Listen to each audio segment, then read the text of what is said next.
Welcome to this informational webinar for the TechConnect Ventures Coding Series of Sprints.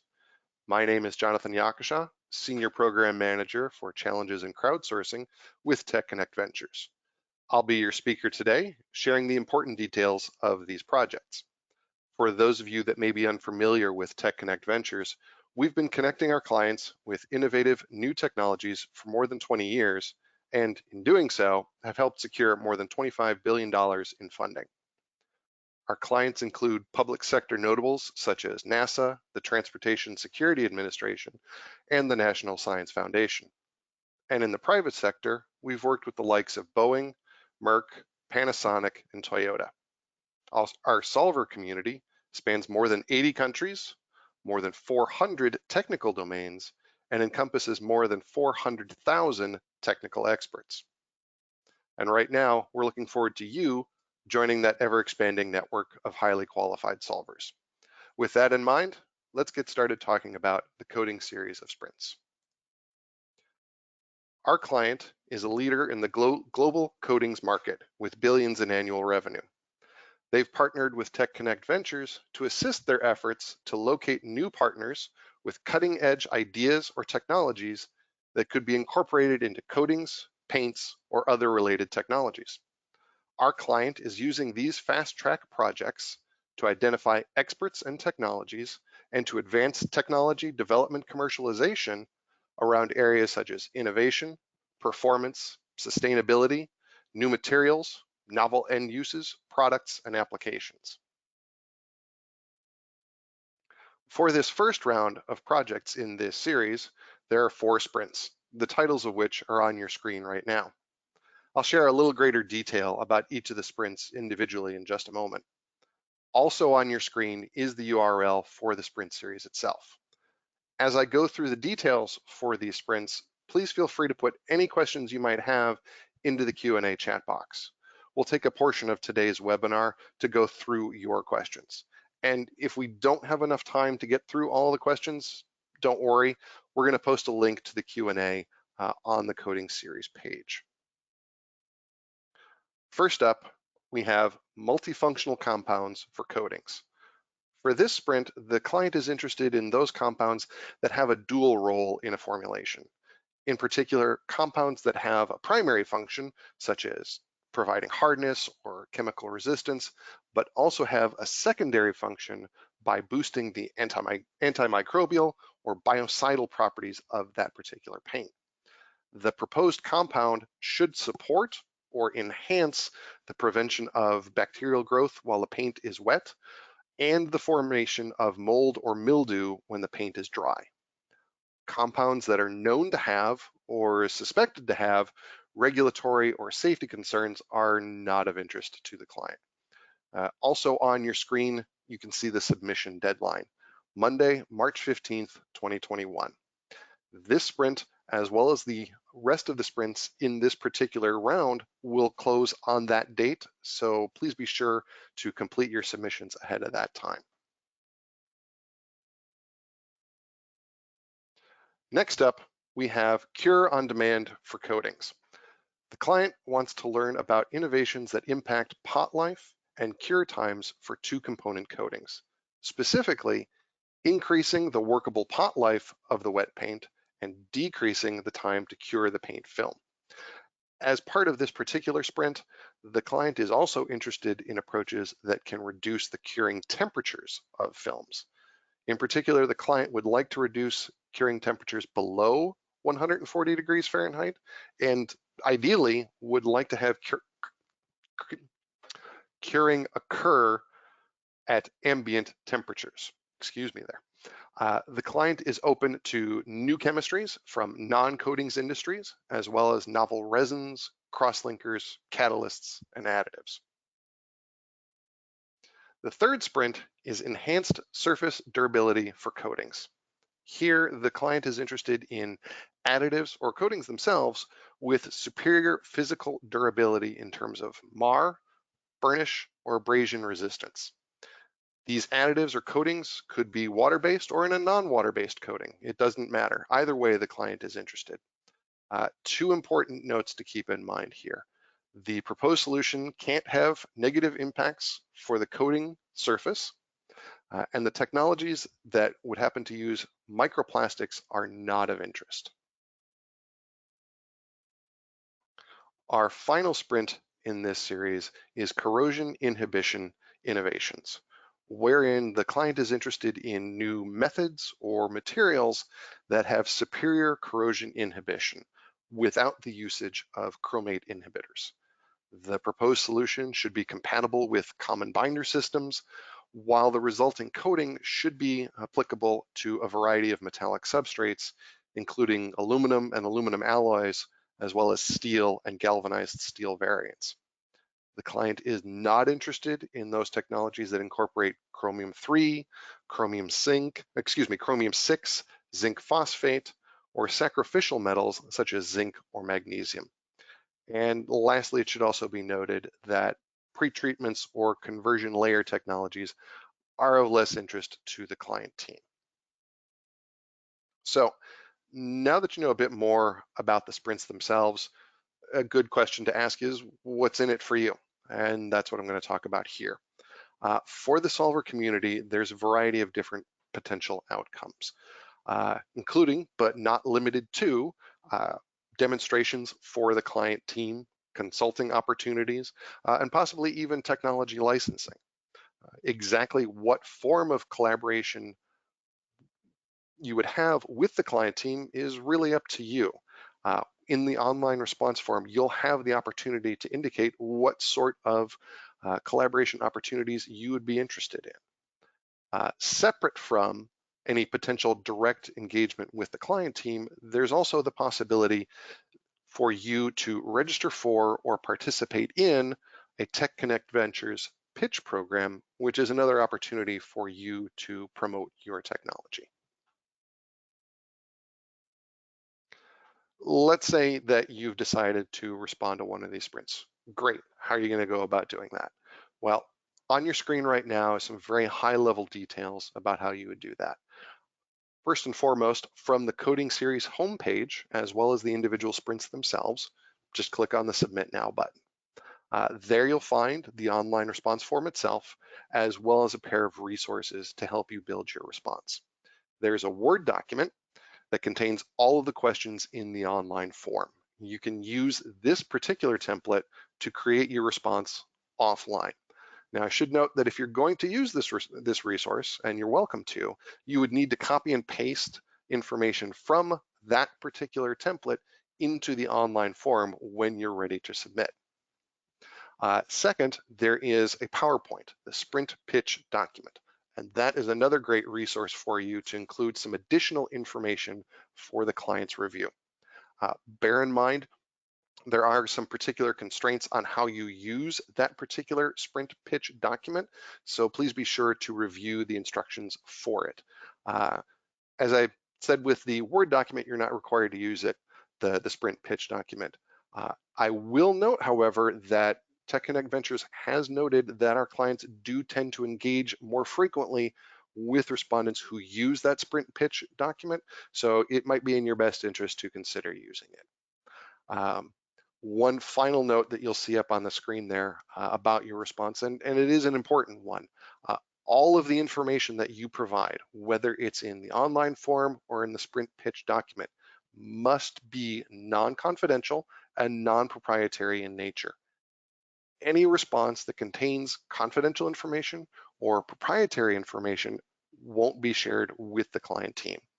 So before you hit that submit button, please take a few moments to review your work and make sure that all the information that you're sharing with us and hopefully with the client conforms to that requirement. I'm not going to spend a whole lot of time on this particular page. What you see on screen right now are several different resources for you. First and most importantly is the URL for the Coding Sprint Series homepage.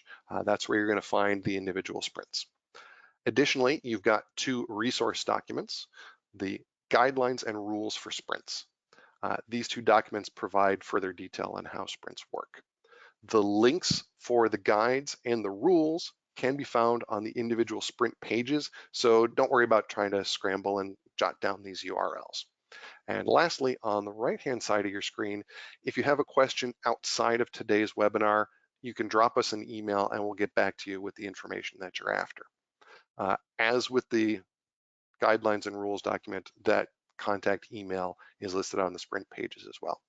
If you happen to send us an email, please let us know which particular sprint you're interested in. That way we can get you the best information possible. All right, now that we have gone through the overview of the sprints, it's time to talk about your questions, the questions that you have about these particular projects. We've received some questions already, and we've got some more coming in, which is great. We're going to take the bulk of our remaining time today to go through those questions. As I said earlier, if we don't have enough time to get through all of your questions, don't worry. We're going to post all of the question and answers from this particular session onto the coding series page at TechConnect Ventures. So let me just get to my questions, and here we go. So the very first question here, are these sprints open to non-US citizens? Yes, yes they are. Anyone that has a technology that aligns with any of these topics is encouraged to respond, whether that's an individual researcher working at a university or a team in a company. Our client is interested in hearing from you. Our next question, can you please share the identity of your client? Not at this time. They've chosen to remain anonymous at this particular stage in the process. Individuals and organizations with interesting technologies will be contacted either directly by the client or by TechConnect Ventures to begin that next phase. And when that happens, then the client can be identified to those particular respondents. Our next question, Stephen says, I'm interested in responding, but I would like an NDA in place first. Can I send it to TechConnect for signing? Stephen, great question. Thanks for asking. Because the responses that we're looking for at this particular moment are non-confidential and non-proprietary in terms of the information included, an NDA is not required at this point. Think of it this way: your response is your introduction, to the client, who you are, what you can do, and why they should work with you. It's that very first step. Then, if the introduction is well received and your technology is of interest, then an NDA could be pursued with them at that point. Okay, here we go. Is there any cost to respond to these sprints? No, there is no cost to the solvers to respond to these sprints. Any costs of running the sprints are borne by the client and not by solvers. Okay, just a moment here. Our next question is from Celia. She says, what kind of metal substrates are expected for the corrosion project? Okay, thank you, Celia. There are a handful of different substrates that the client expects to be able to coat with these formulations. Aluminum alloys, steel, galvanized steel, and galvalume steel. Those are the main ones of interest. But if your corrosion prevention technology is suitable for other metallic substrates, I think the client would still be interested in hearing from you. Okay, here we go. If I've got several technologies, can I submit more than one response? Yes, absolutely. If you've got several different technologies that address more than one sprint, by all means, respond to as many different sprints as you would like. We would love as many different responses as possible. That would be a good problem for the client to have too many different technologies to have to look at. If, on the other hand, you've got multiple technologies to address a single sprint, you can still respond, but what I would suggest is that you consider submitting one response with one technology as opposed to one gigantic omnibus response that contains all of the technologies. The reason I suggest that is that by submitting one response for one particular technology, you'll actually have more room to extol the virtues of that particular technology and how it relates to that sprint. And then the client will be able to determine their level of interest in that specific approach. Hopefully that makes sense. If you've got a follow-up question, please go ahead and submit. All right, our next question. How do I know if my technology is in scope for these sprints? Great question. Questions of applicability are very common for projects like this. First and foremost, take a look at the details of the sprint or sprints that interest you. That is probably going to be your best guideline for determining whether or not your technology is in scope. Secondly, it's worth pointing out that at this point in the sprints, the client is actually very, very open to a myriad of different approaches. So if you have a technology that can address one of the sprints, odds are they'd like to hear from you. Lastly, if you're really still uncertain about whether or not your technology is in scope for one of these sprints, drop us an email, let us know what sprint you're interested in, and we'll try to get you the information that you're after and make a determination whether or not that's in scope. Okay, what sort of information should I include in my response? Fantastic question. Thank you for asking that one. I'm sure that there are other people on the line today who are wondering the same thing.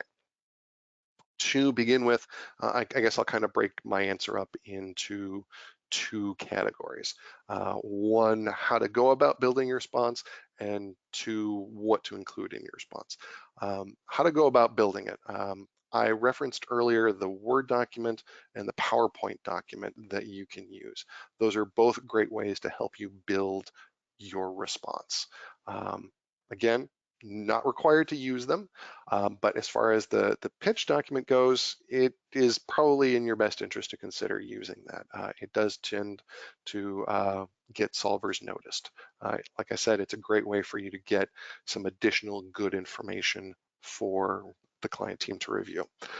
Just want to reiterate, with the pitch document, there are some specific rules and guidelines for using that, so make sure that you pay attention to those.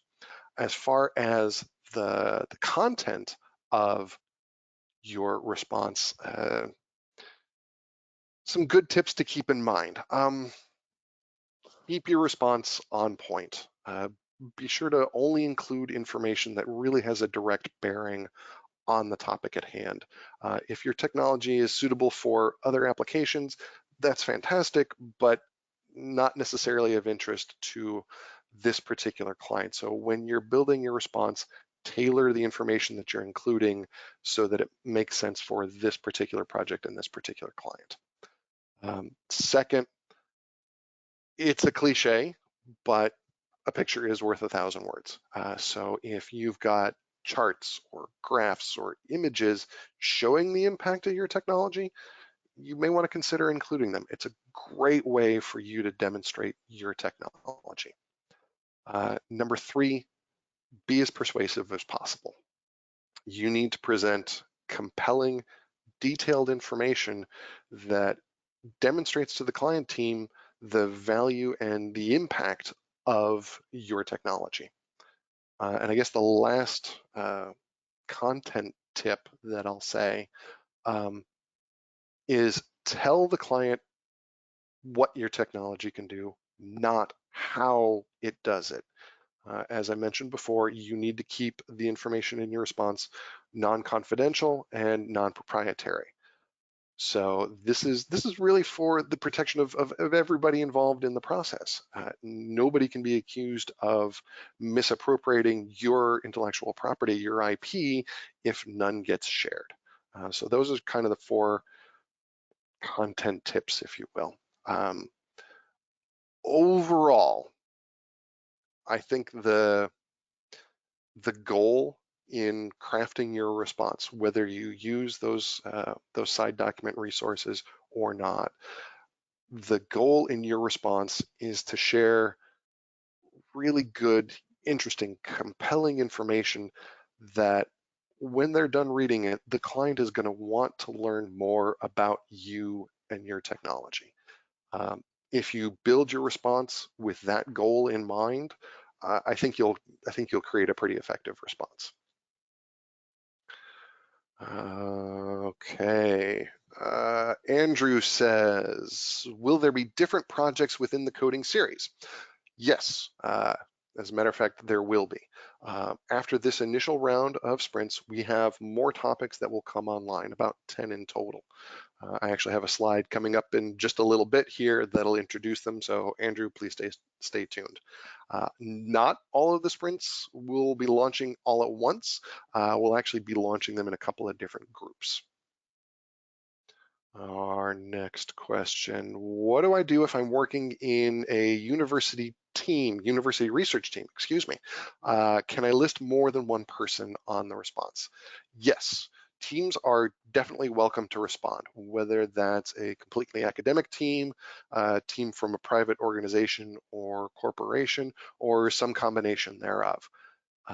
The person who submits the response should be the principal solver and should also be prepared to function as the primary communication point regarding that response.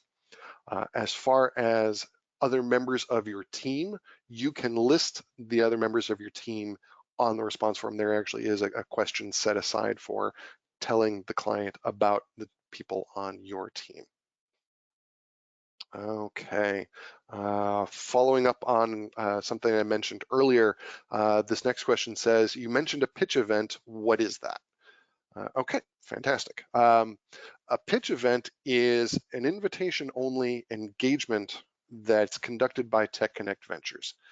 It allows solvers to promote their technology to potential commercial partners. In a nutshell, if you will, a pitch event is an opportunity for you to talk up your technology to other companies that might be interested in it. Whether it's an in-person event, which, okay, in the midst of the pandemic may not be possible, or a virtual one, which we have definite experience doing, TechConnect Ventures puts together an audience of external technology seekers, organizations like our client for these sprints, and then we bring in interested members of the solver community to present a brief pitch about their technology. And that is what a pitch event is. And hopefully I answered that question for you. All right, okay. Okay, our next question is, I have a new pigment line I'd like your client to consider. Can I submit a response? As much as we don't like to dissuade people from responding to the project, I think your technology might be out of scope for these particular projects. That said, if your pigment line also has some other applicability to these topics in this round, it could be of interest. Off the top of my head, let's say somehow your pigment also has a degree of antimicrobial resistance. Okay, well, then maybe you could respond to the multifunctional compound sprint. Or maybe you have noticed that in using your particular grade of pigment, the finished film has a greater abrasion resistance. Again, then maybe you could respond to that other topic. In general, I would say probably not, but take a look at the details for the sprints and see if maybe there is a way for you to participate in this particular round of sprints. Okay. Yes. All right. Our next question says, is it okay if my team includes non-US citizens? Yes, absolutely. As I mentioned, these sprints are open to anybody with a viable technology. So it doesn't matter if your team is all US citizens, no US citizens, or some combination thereof. You're still welcome to respond. Our next question, okay, again, goes to scope. For multifunctional compounds for coatings, you gave examples of primary functions in a coating. Would the client be interested in other primary functions as well? The short answer is, I think so. Slightly longer. The goal is to identify those compounds that do dual duty in a formulation, providing antimicrobial or biocidal performance while also doing something else in the formulation. So if you've got a compound that fits that general bill, go ahead and consider responding, submitting a response. I think the client would be interested in hearing from you. Whether it was chemical resistance or hardness, those were just examples of what they're interested in. So I don't think they were necessarily trying to limit themselves just to those particular primary performance pieces. Okay. Our next question. I have a new coatings technology that I want your client to consider, but it doesn't fit into these sprints. Can I submit it anyway? Again, not trying to turn anybody away. The topics for these sprints, as well as the upcoming ones, were selected by the client team. These represent the current focus areas for the client for which they're interested in finding new partners.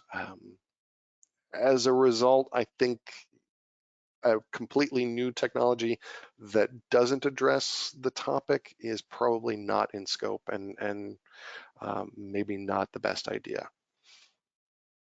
Moving on, the sprint for surface durability, is it wet or dry burnish?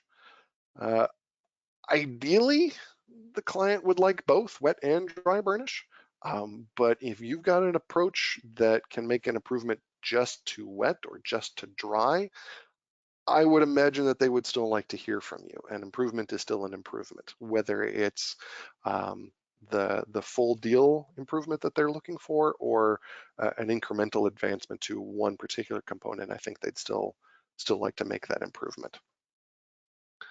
Okay, coming in just now. Is your client interested in academic researchers or industry partners? Truthfully, both. They're interested in both academic researchers as well as industry partners. That said, they do have a preference for establishing new connections with academic researchers. Nevertheless, they're still interested in connecting with organizations that have a viable technology related to these sprints. So if you're a university researcher, please consider submitting a response. If you're part of a research team at a corporation and you'd like to partner with our client, please submit a response. We'd be interested in hearing from both of you. Okay, right, got just a few more questions coming in. Right, Alan says, I don't want to fill out a form, can't you just have your client contact me? No, unfortunately, that isn't really going to work. This is the process that our client has decided to use. By using TechConnect Ventures process, the client can gain useful information about the technologies that our solvers are proposing, and then determine which solvers are of greatest interest for further engagement. Having all the interested solvers using the same format and responding to the same questions enables the client team to better compare and contrast technologies. So if you think that you've got something that would interest the client team for these sprints, take a few moments and submit a response. It's really not a very big hurdle to submit a response. We try very, very hard to make engagement with our clients as easy as possible for the solver community. Yeah, we do ask some questions about you, about your technology, but we try not to make it too onerous. So again, if you're interested in working with the client, please take a bit and submit a response. Okay. Can I get that contact email again? Okay, sure. The contact email is info@techconnectventures.com. info@techconnectventures.com. If you submit a question that way, like I said before, please be sure to let us know which sprint in particular you're asking about. That'll help us get you the information that you're looking for. And once again, that email is also on the sprints page itself. So if you miss it there, you can still pick it up on the coatings page. And I think our last question is going to be this one. Okay, it's another scope project, scope question rather. The Cure on Demand project, would encapsulation be in scope? That's a great question. It's actually addressed on the Sprint page itself. The client is willing to consider raw material encapsulation technologies, provided that sufficient performance improvements can be documented. So if you're going to propose that particular route, you're going to need to be able to show your effectiveness. So keep that in mind when you're building your response. Okay. Thank you everybody for those questions. I actually do need to be moving on now to start to wrap things up.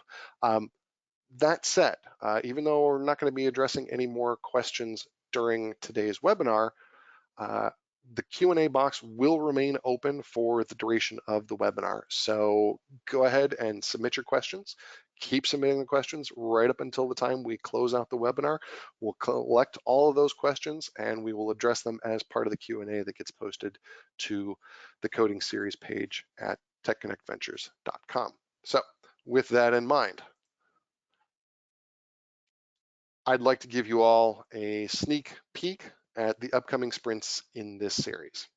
After this first round of sprints closes on March 15th, we're going to be launching additional rounds with new sprints, the topics of which you can see up on the screen right now.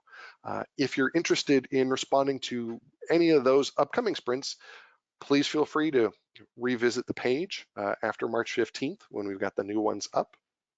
Or another way to go, you can go to techconnectventures.com and you can register to get our newsletter. We'll let you know when additional topics come out. Either way, you're welcome to respond to any or all of these projects. If you respond to one of these first round projects, you can still respond to subsequent rounds and vice versa. So if this first round of projects doesn't really quite work for you, or you just simply don't have the time, don't worry about it. These additional projects will still be open and available to you. So please consider responding to those. All right, so I'm going to go ahead and begin to wrap everything up here.